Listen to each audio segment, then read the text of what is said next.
सुप्रभात। आज हम श्री स्वधा स्तोत्र का पाठ करने जा रहे हैं। इस स्तोत्र को स्वयं ब्रह्मा जी ने लिखा है। स्वधा स्तोत्र भगवती स्वधा को समर्पित है। जो जातक पूरी श्रद्धा और मन से स्तोत्र का वाचन या श्रवण करता है, उसके सारे कार्य सिद्ध होते हैं और उसे वेद पाठ का फल प्राप्त होता है। पितृपक्ष और अमावस्या को इस स्तोत्र का पाठ करने से शुभ फल प्रदान होते हैं। स्वधा स्वधा स्वधा 3 बार बोलने से ही 100 श्राद्धों के समान पुण्य फल मिलता है। श्री स्वधा स्तोत्र। ब्रह्मा जी बोले, स्वधा शब्द के उच्चारण से मानव तीर्थ स्नायी हो जाता है और वह संपूर्ण पापों से मुक्त होकर वाजपेयी जग के फल को अधिकारी हो जाता है। स्वधा स्वधा स्वधा इस प्रकार यदि 3 बार स्मरण किया जाए तो श्राद्ध, काल और तर्पण के फल पुरुष को प्राप्त हो जाते हैं। श्राद्ध के अवसर पर जो पुरुष सावधान होकर स्वधा देवी के स्तोत्र का श्रवण करता है, वह 100 श्राद्धों का पुण्य पा लेता है, इसमें संशय नहीं है।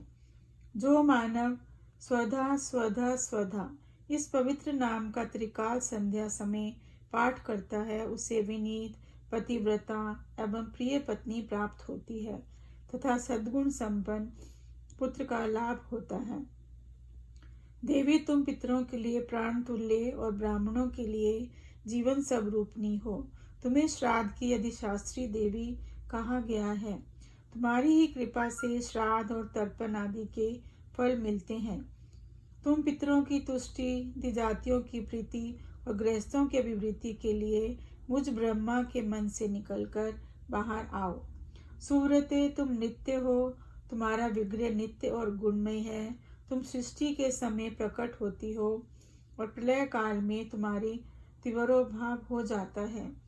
तुम ओम नमः, स्वस्ति, स्वाहा, स्वधा एवं दक्षिणा हो।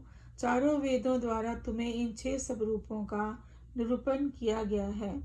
कर्मकांडी लोगों में इन 6 की मान्यता है। हे देवी, तुम पहले गोलोक में स्वधा नाम की गोपी थी और राधिका की सखी थी।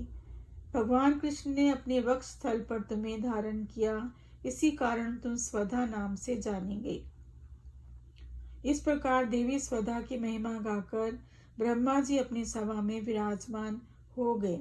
इतने में सहसा भगवती स्वधा उनके सामने प्रकट हो गई। तब पितामह ने उन कमल नयनी देवी को पितरों के प्रति समर्पण कर दिया।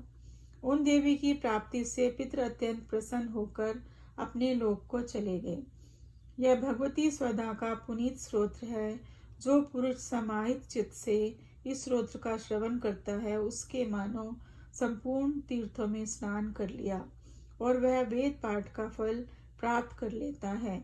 श्री स्वधा स्तोत्र समाप्त। भक्तजनों, कृपया मेरे चैनल को सब्सक्राइब करो और मेरे प्रोत्साहन को बनाए रखिए। कृपया। धन्यवाद।